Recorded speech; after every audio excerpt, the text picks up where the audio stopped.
Hey, what's up everybody, Crapgamer here with Crapgamer Reviews, coming at you with another video. Thanks for checking it out. If you didn't know who I am the albino rhino, the king of all game-related media, the most compelling game-related YouTuber. Go ahead and give me that thumbing and or liking, and let's get down to business. And that is, as a gamer, and I guess as a man, you gotta know sometimes when you take that loss.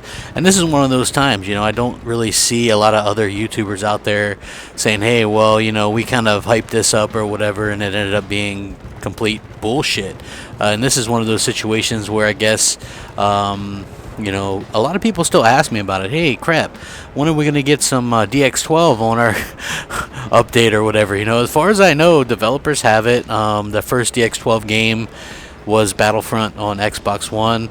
Apparently there's other games that are being built around it, but for the most part you're not going to see, I guess, any kind of much of a change. And now we're seeing some new hardware talk and things like that to begin with, so I don't know if we're ever going to really see any huge kind of updates or big innovations with DirectX 12 on Xbox One.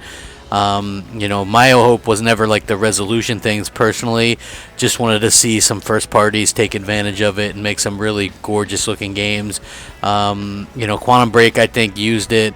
I'm not sure from the ground up or whatever, but that game did look really, really good. So hopefully, if we, it's a bit of a hit or miss. It's not exactly the savior that everybody kind of thought it was or anything like that.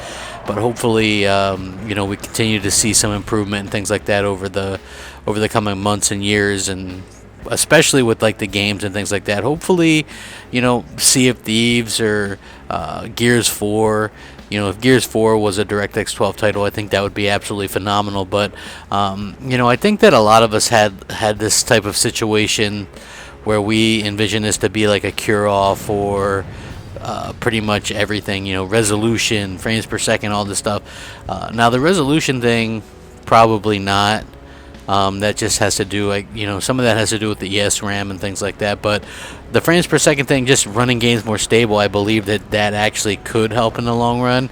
But we'll have to just wait and see how that pans out in the end. But at the end of the day, some of the other Xbox guys, we overhyped this stuff a bit. I was always of the mind that Xbox didn't need any secret sauce, and you can even go back a year and a half, 2 years, and I even said, Xbox One doesn't need secret sauce. It put Rise out as a launch title, and it's still probably the best looking game on either console. So I stick by that. Microsoft obviously launched the Xbox One a little bit prematurely. It wasn't ready.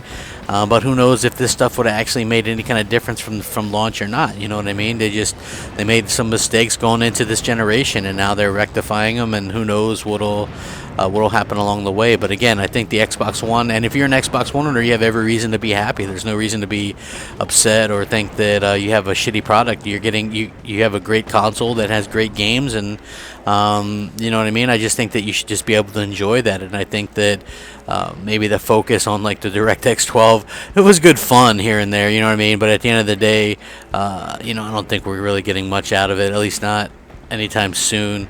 Who knows? Maybe I'll be proven wrong in the future, but until then, I'll be happy to take that. Hey, my bad on that.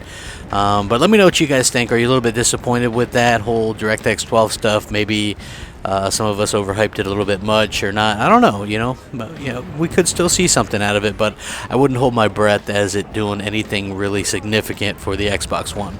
Let me know what you guys think, though. Sound off in the comment section, rate, comment, subscribe, and make sure, again, give me that thumbing and or liking, because I really appreciate those. And make sure you guys hit me up on Twitter at @the_Crapgamer. And as always, if you message me on Xbox Live, MOH Crapgamer, I will respond. I always do. Let me know. Rack 'em up. Crapgamer out.